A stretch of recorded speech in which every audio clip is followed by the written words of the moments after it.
The over-under that I learned from producer Tyler for Colorado's wins this year are 3.5. And I thought that was ridiculously low. Because as I have said, when people say, hey, RJ, how many games do you think Colorado is going to win in 2023? I say Texas Christian went 5-7 in 2021.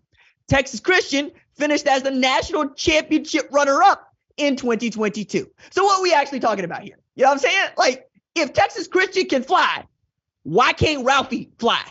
If the Horned Frogs can make it to the national championship game, why am I not so surprised that Colorado could win 4 football games? All right.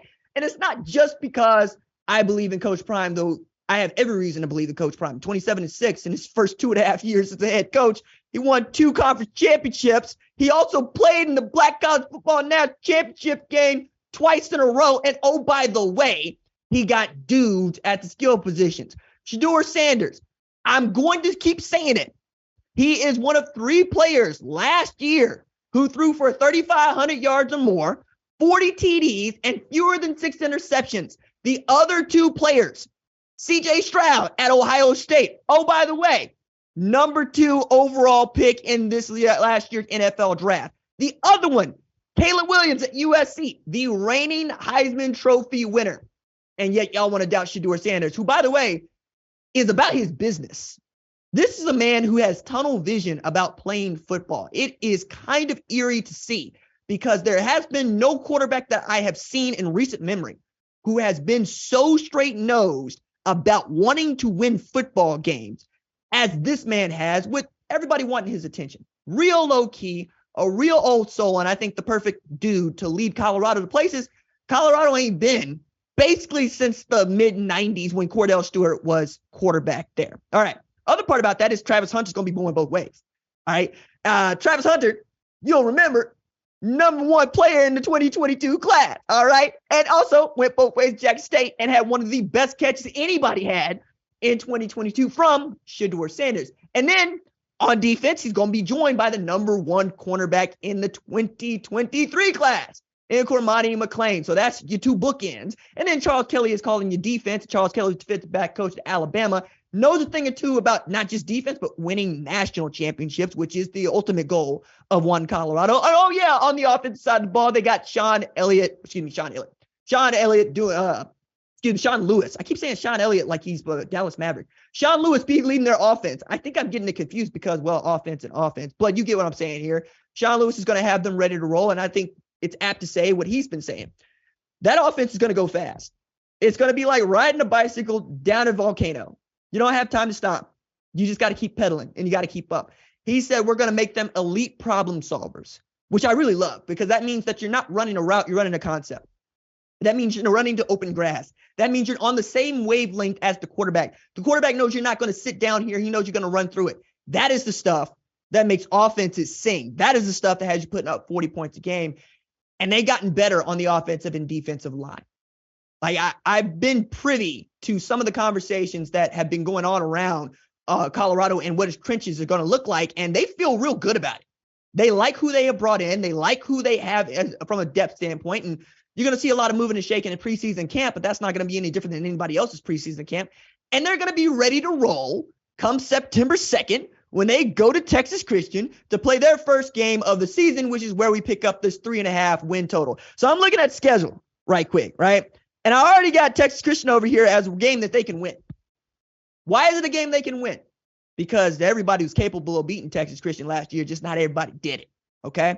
Dylan Gabriel got knocked out in a game where Texas Christian ultimately shut the door on Oklahoma, right? Texas Christian had to run fire drill to beat Baylor, who was nothing like a national championship caliber football team last year.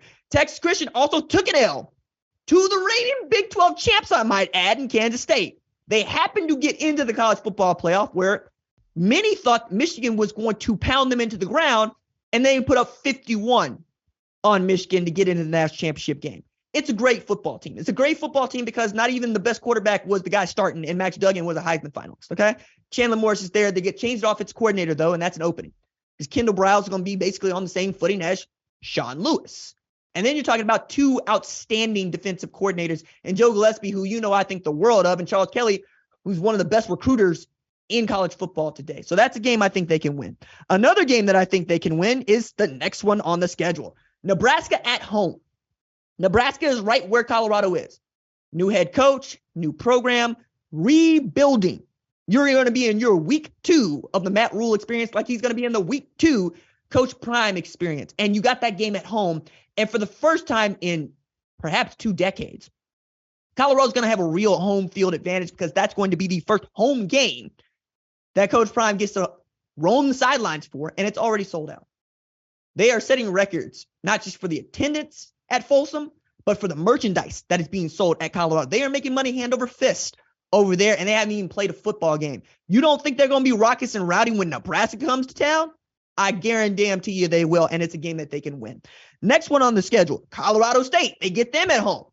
Colorado State is not necessarily, let's say, Michigan, like who Colorado had to stay and play on the road last year. It's an in-state rival. It's one that you're going to want to get up for. The Rams probably feel some kind of way about Colorado getting all of this exposure as Colorado State basically been a better football program the last 3-4 years. Okay, I think that you're going to see the Buffalo rise to the occasion against the Rams. Also, a Ram versus a Buffalo is actually a fist fight that I find entertaining. I want to see that. So let's see what Ralphie can do against the Rams. So that's perhaps 3 wins already in the first 3 weeks of the season. Perhaps I think more of Texas Christian than you do, right? But if I really want to get at this to say, okay, let's make Texas Christian a loss, just for the sake of argument. You get Stanford at home on October 13th. Now, not for nothing, but Stanford's crowning achievement last year was beating up a Notre Dame team that they had no business beating up on. And then David Shaw walked out the door. He said, enough. I'm done. I'm taking a break from being head coach football or director of football at Stanford, because you ain't got no head coach at Stanford, because Stanford, they highfalutin. They got a new head coach. They're in a new part of their journey, just like Colorado. So it's going to be, do you have dudes at Stanford in year 1? Knowing how hard it is to get dudes in the door at Stanford, period. The reason they cling to Andrew Luck is because they don't offer but 40 dudes a year. So you got to make sure that those 40 dudes can play. And if you miss on even one, good luck, right? Whereas I expect the dudes that Prime has been pulling out of the portal are chomping at the bit to go beat up on almost anybody, right? And I think they're going to come out with a talent advantage. And then we'll see about how they develop, how they make adjustments given injuries, given some of the things that happened during the course of the season. But I think that's also a game they can win. And that's 4 wins before you get to the 7th game of the season, right? Now, I think it's going to be tricky when you go to Oregon. It's going to be tricky when you get Southern California at home. It's going to be, I think, a game you can win against Arizona State. Like, I can make myself feel good about 8 wins on the schedule already, right? I can make myself feel good about that. If they are as good as their potential says they are, I can see them playing in the Pac-12 championship game. That's not hard for me. But it's not hard for me because I've been a part of the Prime experience since, man became a head coach. Okay? I've been here for it. I knew where Jackson State was before he got there, and I know what Jackson State is when he left. I have no reason to believe that he can't do the same damn thing at Colorado. And for the folks that genuinely believe that somehow one of the most singular figures in sporting history can't do what he has been doing all his life, I'll tell you, he is singular. He is one of the 5 best athletes this country's ever produced. So why is it shocking to you that he's already become one of the better football coaches this country has ever produced? Ain't nobody else show up at Jackson State what he did. Why wouldn't he show up at Colorado and break new ground? So yeah, I'm taking the over on 3.5 for Colorado in 2023. Thank you for watching the #1 college football show. Please remember to subscribe to the channel and like this video so that you don't miss any of the best college football coverage in America.